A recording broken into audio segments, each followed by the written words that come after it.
Hey guys, welcome to Thursday night fly tying, Thursday night live here at Caravel Brewery. I don't know if you guys can hear me okay. Can everybody hear me? Not bad? All right. So anyway, tonight we're going to tie some mice patterns. Traditionally, these mice patterns were tied with deer hair, but we decided against that in the brewery, having 20 guys spinning deer hair in here and the mess, we would never be coming back. So this is actually a pattern. They call it the less mess Morrish Mouse. Ken Morrish came up with this fly, I don't know when, but it was named after him. I think he was fishing up in Alaska for the big bows. But I like fishing mice.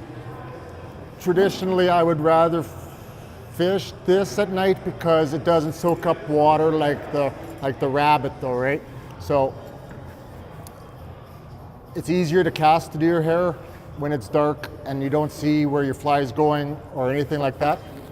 But anyway, let's get started tying this fly. You got 2 flies in these bags here. So we're gonna start with the little bag, no feathers, just just rabbit strips and your hook. So we got 2 different strips of rabbit in here, if I can get this out. Now these rabbit, the dark gray one, this is a cross-cut rabbit as opposed to with the grain rabbit. So if we put our hook in the vise first, I'm using a heavy thread on this just because I tend to break my thread and I look real pro. I just started my thread a couple eye lengths back behind the eye and I took it down so my thread is going to hang just by the point of the hook. First thing we're going to do is we're going to find which way the hair is going. It's very staticky right here in Alberta right now, and the weather's really dry and the air is really dry, so it's hard to sometimes tell which way that your hair is growing or wants to lay naturally. So what we're going to do is find which way you want the hair to grow, because you want that tail to go away from the hook eye. So what we're going to do is once you figure that out, we're going to strip most of it off. I'm going to leave like maybe 1/4 or 3/8 of an inch right behind at the back. I'm going to strip everything else off this hide. These are Magnum rabbit strips. We don't need Magnum. So one thing you could do to make this tail a little more pleasant to work with, you could, if you have longer scissors, you can cut up the length of the tail to make it thinner if you want.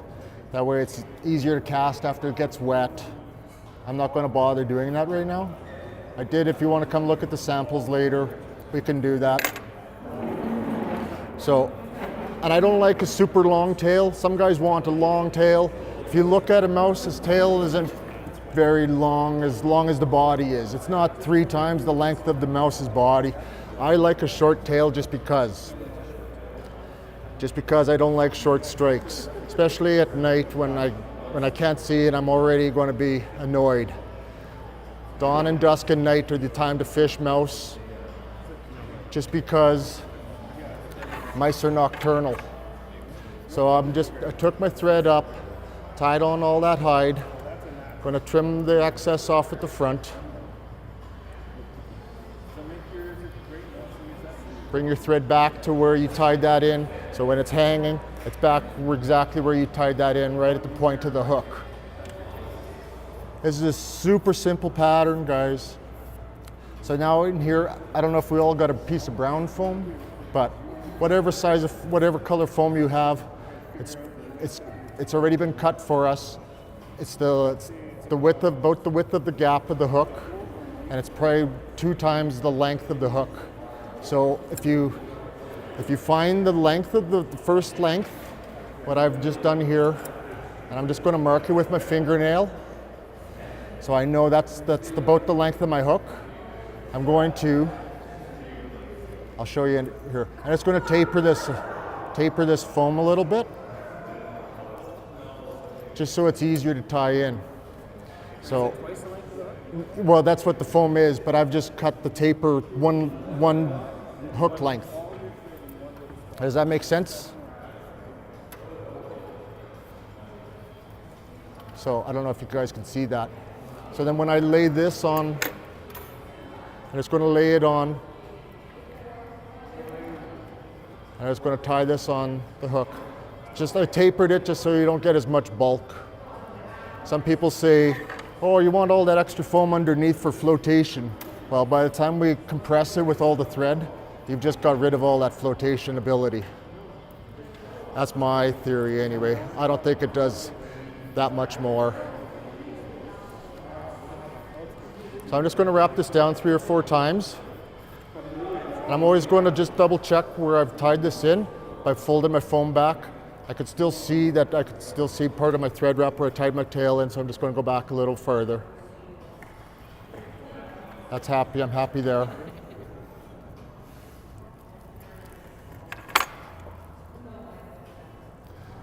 Now, with the second strip, the second rabbit strip, because this is cross-cut, going an opposite way that the hair grows on the hide, it's going to just wrap easier. So I'm just going to pull a little bit of this off of one end, just enough that I can put a little bit of a point on here, just for a tie-in point.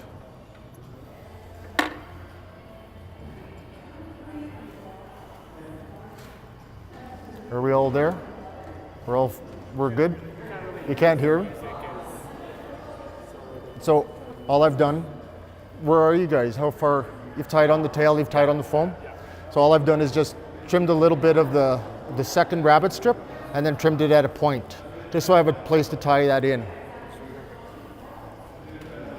Yes? Which way is the hair supposed to go? Well, it really doesn't matter. So I'll show you another little tip here. Instead of always licking your fingers, I always just keep a dish on my tying desk. It's got a sponge in it. A lot of the old secretaries and receptionists would a little louder. The receptionists and secretaries would always keep a sponge on there, keep their fingers moist as they're going through their paper. I always keep my fingers moist with that, so I'm not always licking my fingers and ending up with rabbit and junk in my mouth. So I've just stroked all this hair back. And now, right where the first 2 things have been tied on, the tail and the foam, I'm going to tie in this last piece, this last material. And I'm just keeping it tied there. I'm just going to advance my thread forward. Everybody following along still? Am I going too fast for anyone? Yeah? A little bit?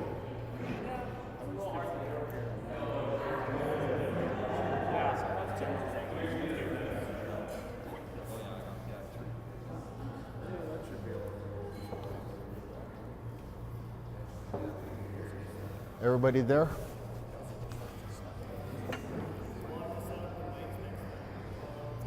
Where did you tie in the second piece around? Right at the Start at the top, close to the eye?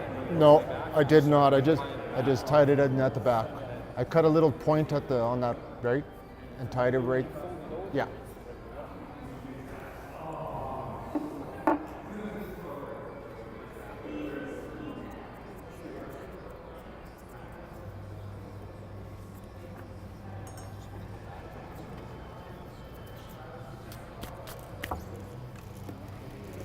All right. So with this now, all we got to do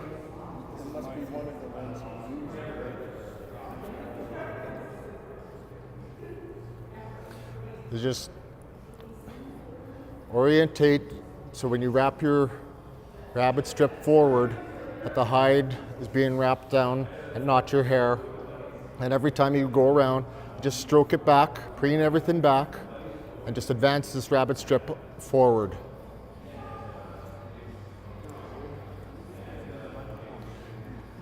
And then stop before you get to the eye of the hook. Don't crowd the eye of the hook on this fly.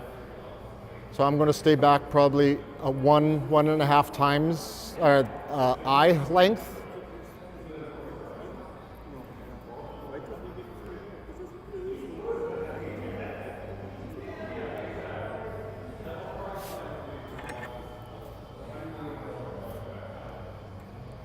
These are super simple flies. It's a guide fly. You could whip a dozen of these up in like 20 minutes.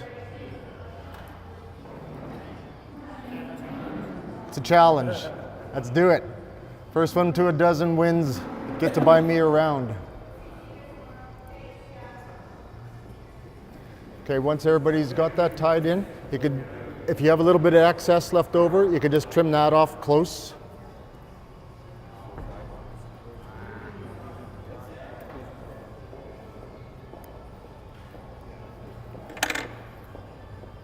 I'm just going to put a couple more wraps in there just for fun. And then with moist fingers again, I'm just going to take the hair on the top and I'm going to part it. Get as much as I can on either side.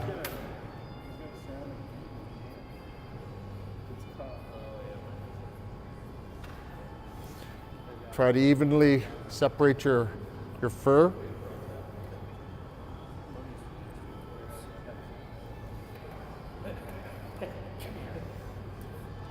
And once you got that evenly separated,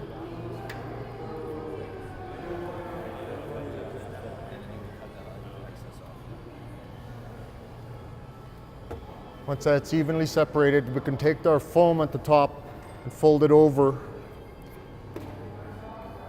and tie it right at where the rabbit strip's been tied off. You want to be careful with your thread tension and your thread pressure when you're tying this foam off, because you can cut right through this foam and then you're done. And then you can lift this tag up, put a wrap or two in front, and you should have a little bit of a gap, a little space there. So I don't know if you guys saved this stuff, like I should have told you to save the stuff that you pulled off your tail. You're going to turn it into a little bit of a dubbing. Just, you don't need much, just enough to fill that little space.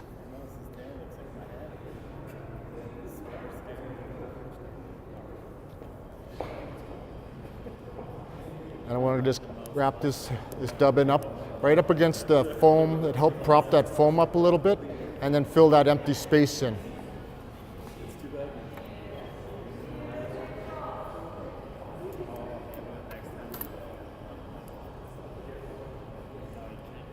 Oh my goodness.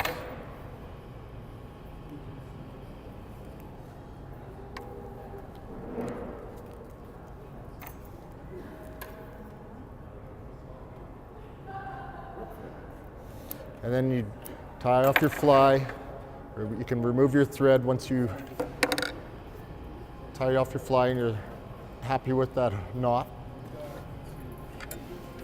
And then I'm going to cut my foam straight off, so probably a 1/4 inch or more, just a little more than a 1/4 inch maybe, past the eye of the hook.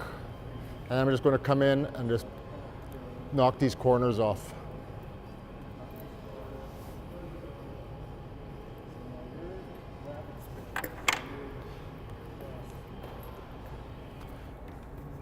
There you go. There's the less mess Morrish Mouse. A lot less. Not really, no, I can't. The less mess Morrish Mouse.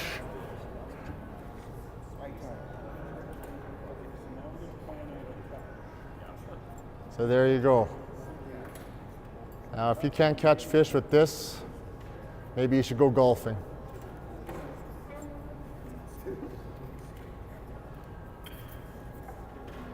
Or take up needlepoint or something.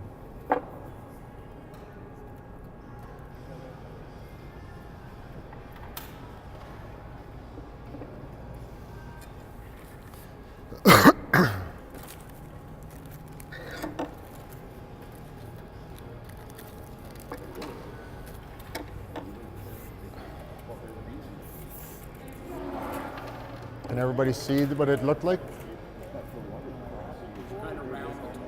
I just knocked the corners off.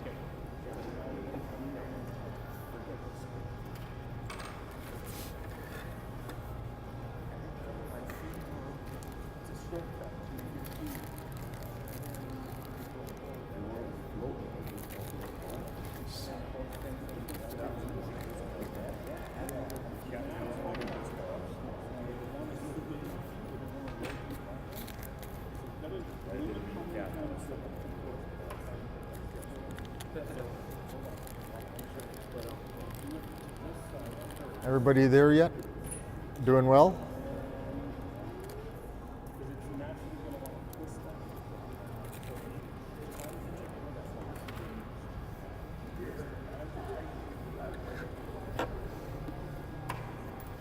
When I fish mice, I retrieve a nice, steady, slow, as long as it's continuous.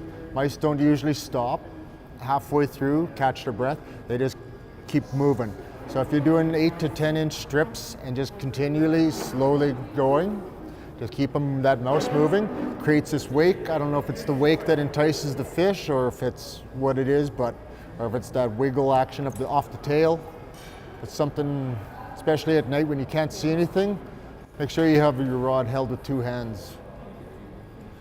If you hook into a 20-inch plus whatever, I don't care where it is, it's at night, that 20-inch fish turns into 36 inches. Because he's that much bigger. Everything's bigger at night.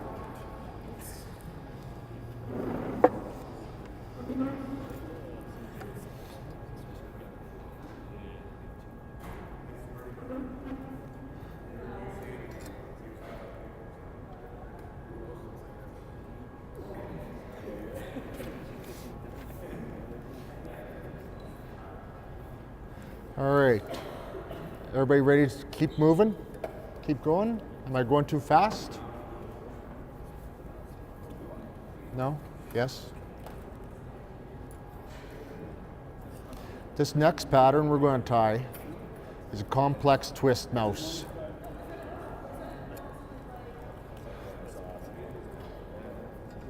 I saw this pattern on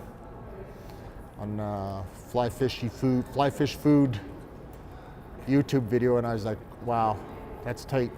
So anyway, I have actually never caught a thing on this fly yet, but I like it better because it doesn't hold the water quite like the rabbit does.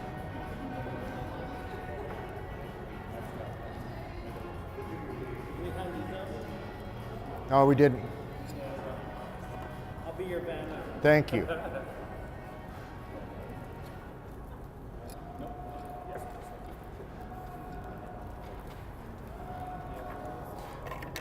So Dana's going around right now with alligator clips. In a pinch, hackle pliers will work, but Dana's going around. You guys have one here. Maybe you guys could share that one. I don't know how many we have. I got some more in here. Do you have enough there, Dana? Okay, I might have.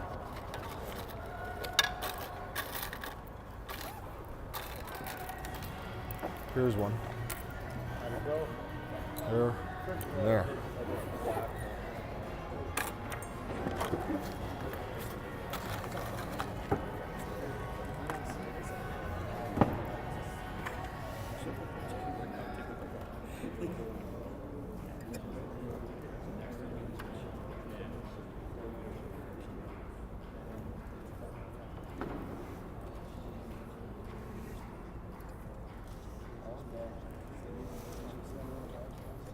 All right.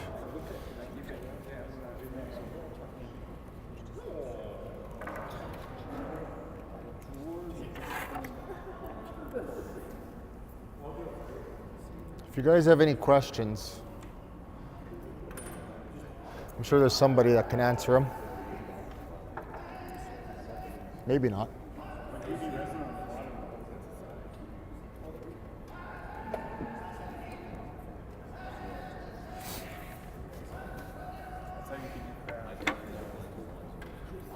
So Just like the first fly, I'm starting the thread at the front and moving back, just creating a little thread base on the hook shank. Same thing, you have one rabbit strip in this, and we're going to strip it again. Pull all that on the end of the tail. Can you see that?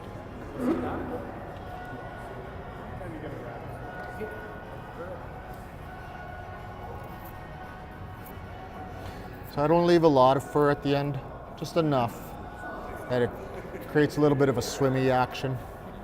You can pull that off, and then you can trim all these little bits of hair.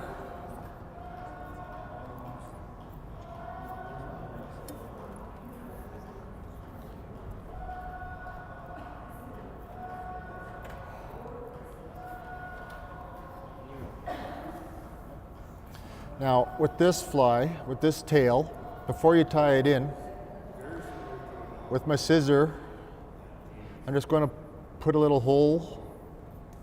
Oh, that's a big hole, but whatever. And you have a piece of 30-pound saltwater tippet. Pretty close to where I left my hair on. One end of this mono, this tippet, we've already melted one end for you. I don't know if you could see that. So if you thread the other end from the top through, because I punched it a big hole, I'm just going to heat this up a little bit, melt it.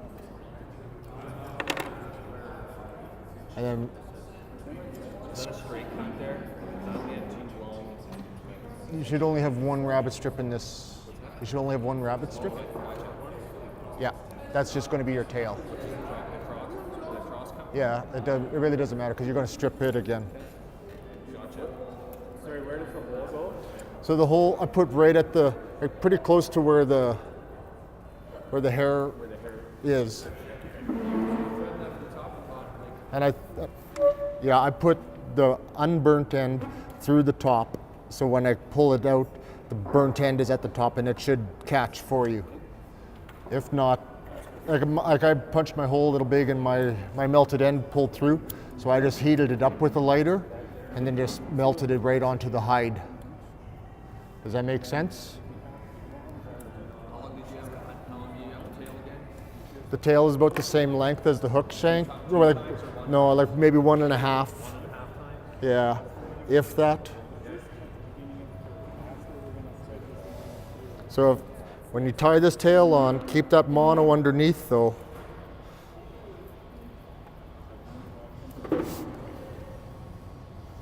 So, and that mono will want to roll on you because you're tying a round material to a round hook. So if you can keep that on top, that'd be the best. And then what I do, I got a bunch of extra super glue, but I'm sure there's some on the table. I just use crazy glue. It's a lot cheaper than Zap-A-Gap. And I like the brush on this better. And I'm just going to touch the bottom side, where the mono touches the hide, just in one spot. And I could even actually just put a drop on right where the melted end goes through the top of the hide. Just a little extra security.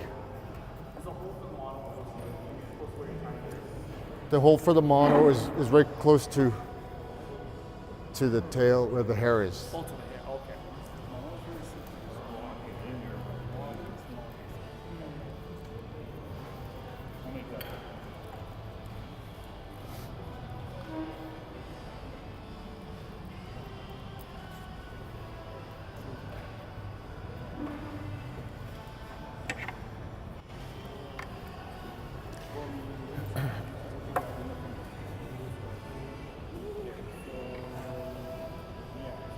Everybody okay?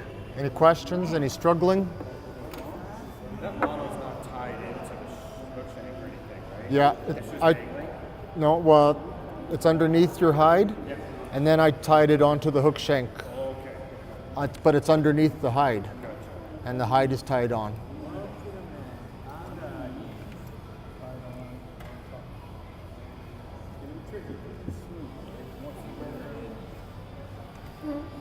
Okay, you guys. Mono's going all the way underneath, eh? Yeah. So did you run it in through the top so Yeah. it's underneath? That's right. Okay. Did he put the whole? Yeah, right about there. And then how far back on that tail is that mono sticking out? Or is it No, the other way? yeah, the mono's going the other way. But hold on. Where's your melted end? Oh, it's supposed to go. Melted ends at the top, So the should be at the yeah, other it way? should be the other way. Okay. Sorry. So feed it bottom hole, this end down, no, stay at the top, No. right? You could just put the other end through, but from the top. What's that? Which way? From the top. I don't explain things Gotcha. well. Yeah. And then when you pull Okay. it through, then that should catch. Okay. So like this. Yeah, because the tail is. Yeah, and there, is this tied? Yeah. Is it tied on underneath there? Okay, then yeah, and then once that is fine, then you can cut this end and this off. You don't need this? No, don't need it anymore. Oh, okay. Okay. But hold on. This should, no, because I'll just show you quick. You see how this one is all underneath here, and then I put a drop of super glue right there. Oh, so that's then how you stuck then it out. the tail becomes stiff, right? Does that make sense? Okay. So my melted end is at the top. I ran it underneath. And then you super glued the mono all the way along the rabbit strip there? Yeah, well I just put a drop on it. On a drop on Yeah. it. Does that make sense? See the other, yeah, So my melted end is at the top, yeah. and then my mono is underneath, and then it's on the hook shank also, right? Mm-hmm. So then my super glue, I just put a drop of super glue right there, Yeah. and that creates a stiffer tail, right? Okay. How do you stop your tail from spinning on it with the mono? That's a great question. I mean, oh, okay. If your thread is, if your thread Crank isn't on your Yes. thread when you got it straight. That's right. thread Okay. isn't waxed. Oh, it is. It's Mine a damn definitely so it is is. thread. Thread is Yeah. not wax. So it takes some. It's sometimes. just a practice thing more than Sometimes if you put the rabbit strip and the mono facing you, like on this side of the hook, than the thread torque. and then as you tighten it, it will tighten and super strong. You guys got this? I think so. Yeah. So exactly, right? Mine's underneath like that. My melted end is on top, right? Yeah, yeah. And it just creates a stiffer tail. Got that? It's kind of a ratty looking tail, but you know, Is your mono underneath your tail? Yeah. Oh, okay. I just don't. I think it flipped Just, on me, so I gotcha. Good. that's why he created it. Yeah. Can you get it through? There we go. Yeah. There you go.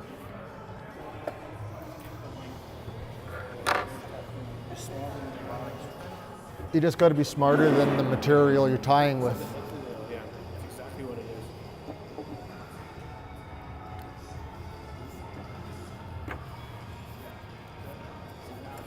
Okay, so then once you're done with all this excess stuff, you can cut that off because you're done with all that mono, all that hide, if there's anything left. And again, there's another piece of foam. We're going to tie it in the exact same way as we did the first one. So don't forget to taper it. Don't forget to measure where you want that taper to start and stop. And the taper's covering where the tie-in point is. How far forward? How Yeah. far back the taper is? The same as the first fly.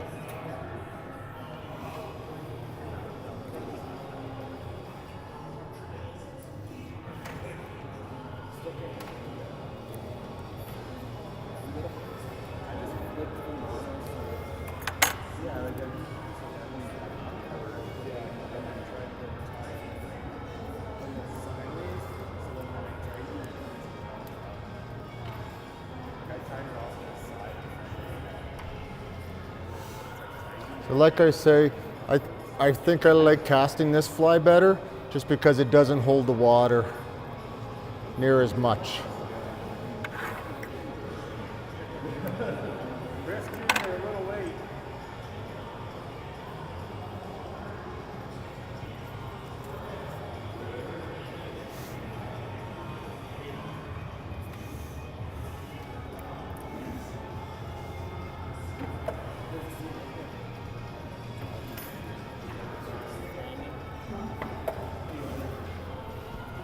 Everybody's got their foam tied on now. Just the exact same way as the first fly.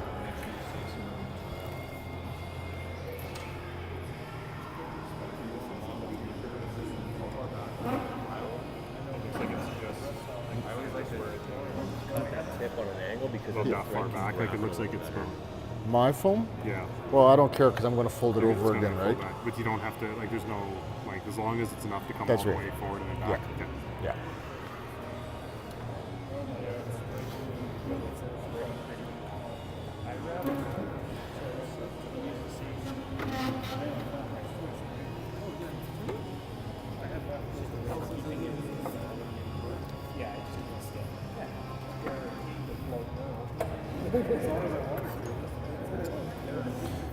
Okay, so you should have 2 schlappen feathers.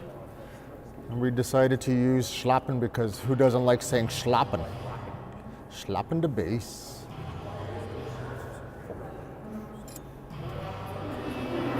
Pardon me? Every Tuesday night.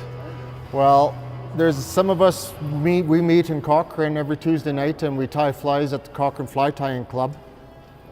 Is that what you're asking about, Dana? Tell you more, every Tuesday night the Cochrane Fly Tying Club meets at 7 o'clock and we tie a prescribed fly for that evening. We're not quite as advanced as this. We meet in the Cochrane Alliance Church in the basement there, and we just a bunch of people that get together and tie flies. We've been running for 5 years. It doesn't cost, there's no cost. All we ask that you bring is a good attitude. So if you guys are in the Northwest or in the Cochrane area, some people come from Bragg Creek or Airdrie, some come from the city. So it's just a fun thing to do on a Tuesday night if you don't want to go for Taco Tuesdays and come tie flies.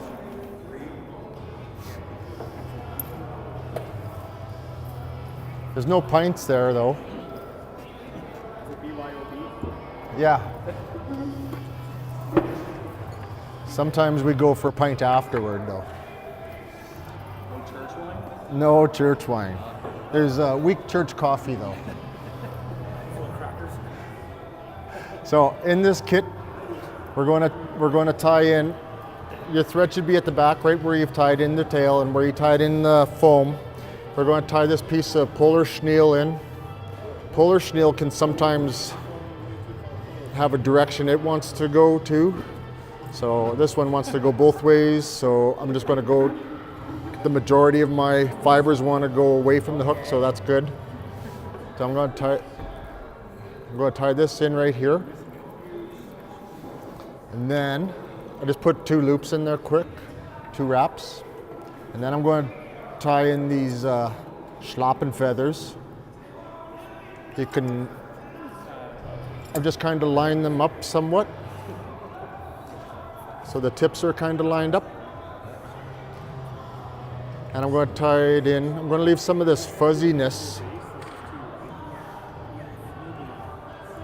on my fly, and I'm going to get rid of a little bit of it. And with wet fingers, I'm just going to twist the rest of this up, just so it's not in my way.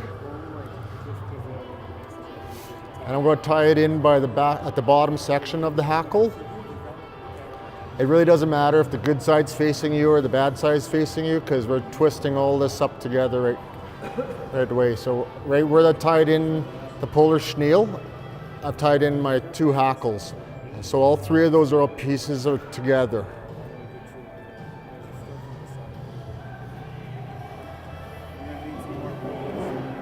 You're going to need more? Yeah, this one came unraveled. Wait a minute. Dana, do you got some more polar chenille there? It's right here. Oh, here. Jared needs it.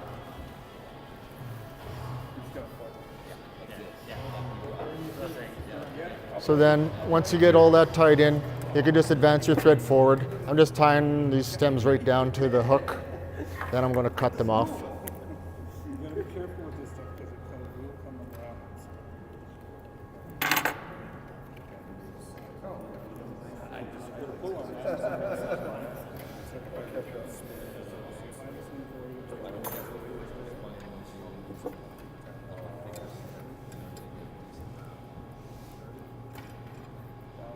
You tying it in by the tip?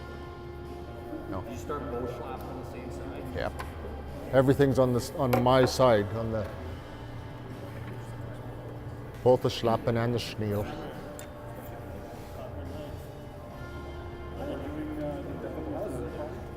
Not now.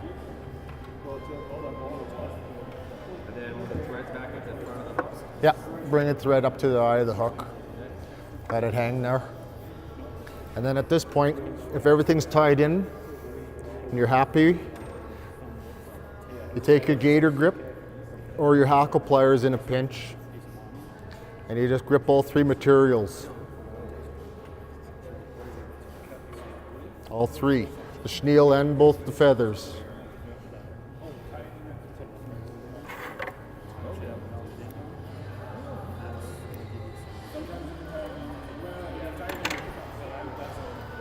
Are we all there? Then I'm just going to twist this all up slowly, and I'm just going to take my fingers and I'm just going to open these fibers up. Mine wanted to stick together a little bit. Twist this up until I'm happy with it.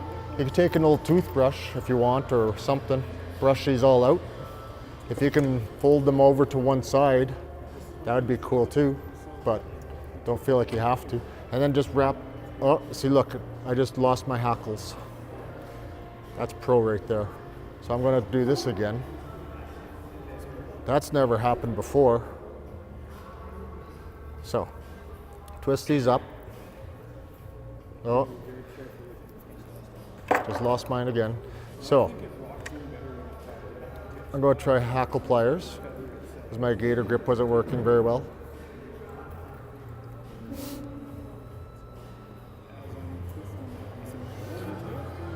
And the reason we're using two different colors, just create that variated. I like the white hackle in here because just like anything else, a mouse's belly is white.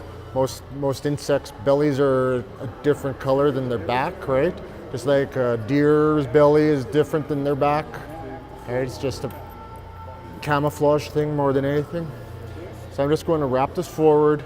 As I wrap this forward, I'm just going to preen it all back.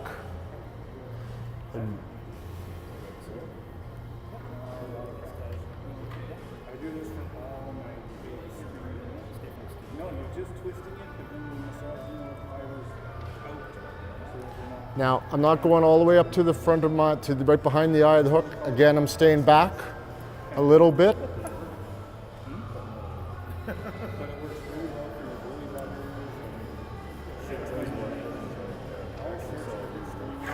Then I can cut what I have left off.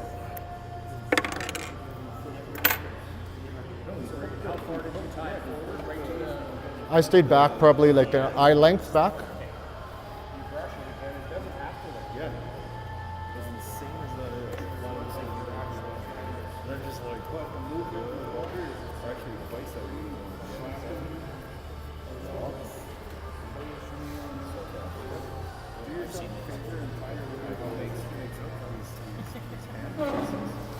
And again, I'm just parting this.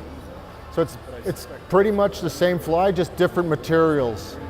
Just throw you guys a different little bit of a technique. So I'm parting those materials each to one side again. I'm going to fold this foam over again, tie it off the exact same way as I did the first fly. Remember not to cut through your foam with your thread. And then you should have a little bit of dubbing. So this, I don't know, how many mouses you've seen that had a little bit of a hot spot? But we're going to put this copper ice dub in here just as a little bit of a hot spot right at the head of the fly. Pardon me? No, this.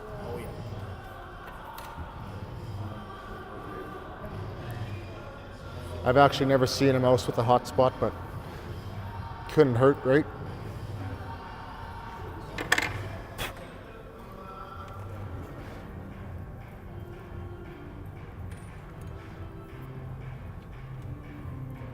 Tell me, what does a bright orange perdigon look like? So anyway.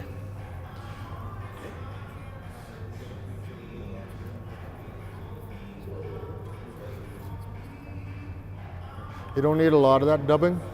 Probably got enough there to tie 3 flies, at least. Don't have to use it all. A little bit goes a long way.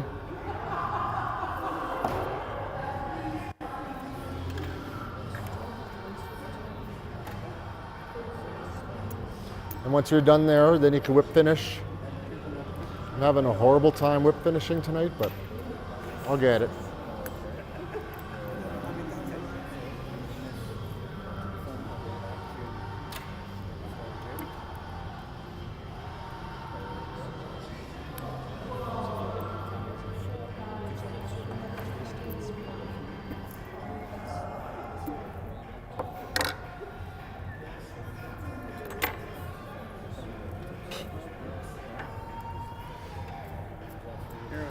And there you go.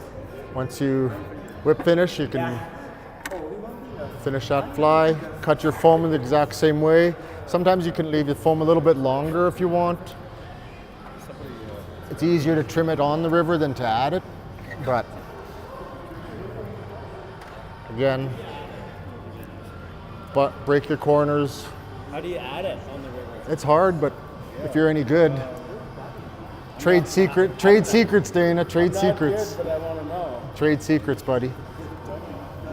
There you go. There's the complex twist mouse. I really like this one better. It's not near as heavy. Once it's swam, it's got a nice profile. It's not quite as big and bulky. It doesn't give that big splash though. Cast this one to the far bank. Fish little streams, something the size of, I don't know, even the elbow. I'd fish this on the elbow at night. Fish Creek, I'd fish this. So anyway, there you go, guys. That's all I got to tell you. That's all I know about tying flies. You got it all now. Thank you.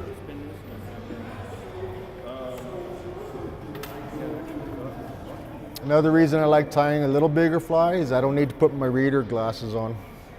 So that's it, that's all. Now go catch some fish.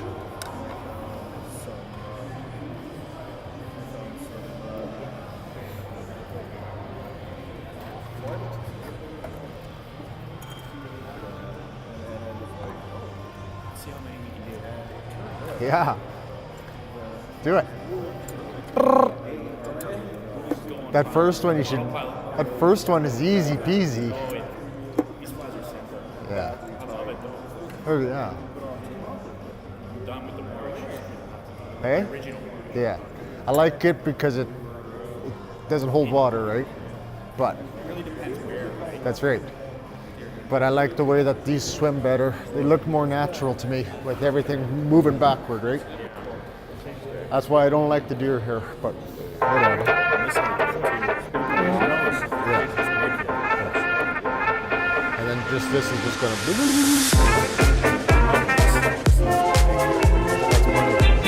Especially on a full moon where you catch a little bit of glitter, the light in that.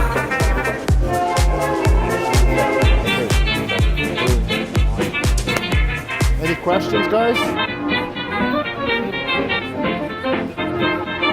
Any questions? No? Our Instagram.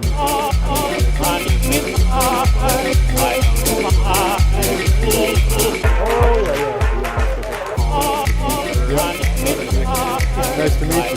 I'm Rick. How long have you been tying? You just started now?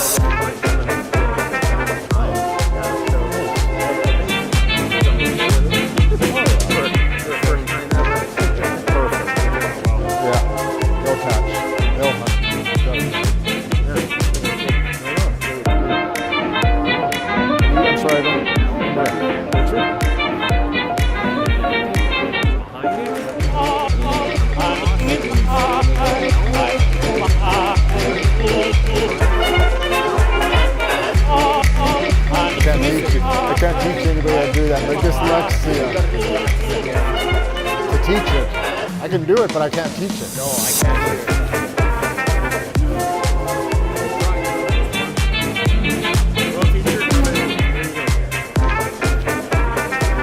For money, man. Oh, hey, hey, hey. I put in 2 layers of foam. Get out. Get out.